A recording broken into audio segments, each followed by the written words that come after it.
So basically the customer wants me to weld all those nuts right there. He wants the bottom of those nuts welded.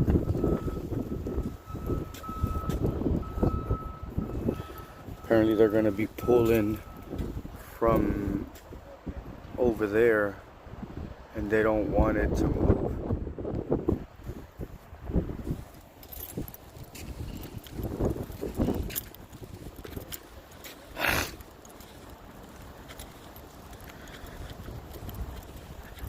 He also wants me to weld in this little area right here.